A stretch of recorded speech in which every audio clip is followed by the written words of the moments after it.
Multiflora rose. So a lot of people love to hate this weed. It is classified as an invasive weed in Ohio. I haven't had a chance to look and see if it's classified as a noxious weed anywhere. Those are two very special divisions of the weed kingdom. But here it is just an invasive. And the way that we're going to identify it is by looking at the leaf petiole. I'm going to pull this up. Let's see if I've got enough magnification to show you. But you're looking for, yeah, here. You're looking for this hair. Looks like a line of spikes. That is the stipule. And in some native roses, that's a wing, but in Multiflora rose, it's got all of these hairs along here. The leaf is going to be compound, so pinnately compound if you are paying attention to the botany. And 5 to 11 leaflets. This one has 5.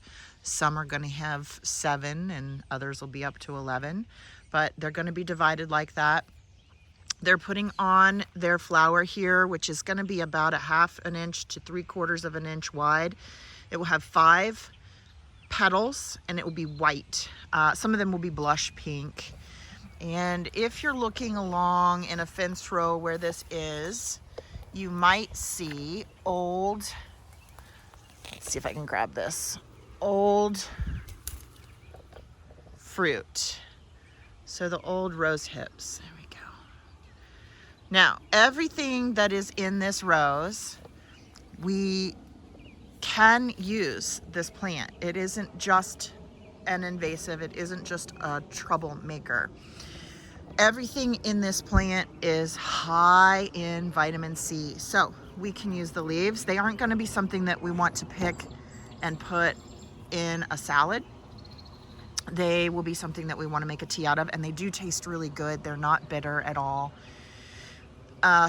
We can use the flower and the petals when that blooms in a tea.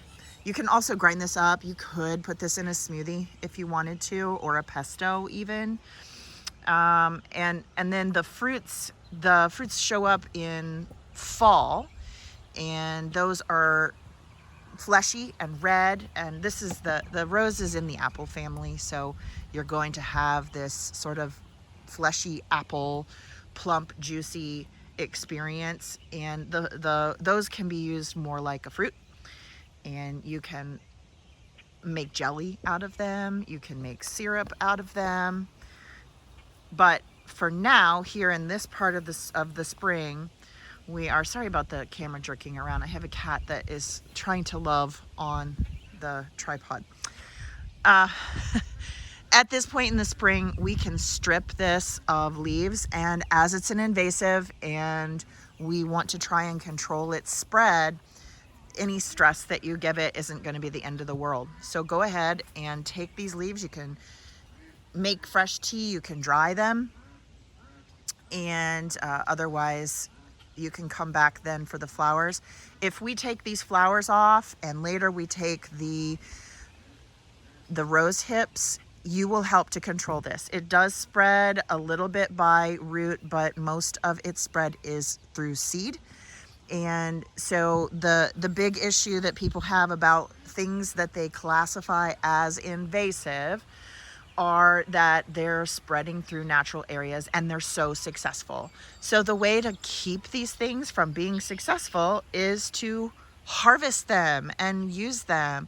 This is filled with vitamin C, so it's going to help it's going to support your adrenals, it's going to support your immune system, and also give you some great energy. It's something you could include in your daily tea practice or your daily smoothie. And you could strip this bush clean pretty quickly with a family of 4. Keeping after it, the flowers are delicious. Keeping after it so that the fruits don't get spread by the birds, so that they're not going into natural habitats and competing with natives.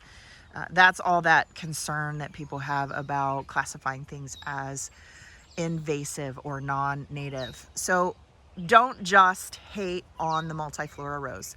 there is something else to be had here. There are useful ways to help the control of the spread of this plant, and in ways that are delicious and nutritious, and a wonderful way to augment your diet, as whether you are planting your own vegetables in harvest or whether you are simply using what you're finding on your property.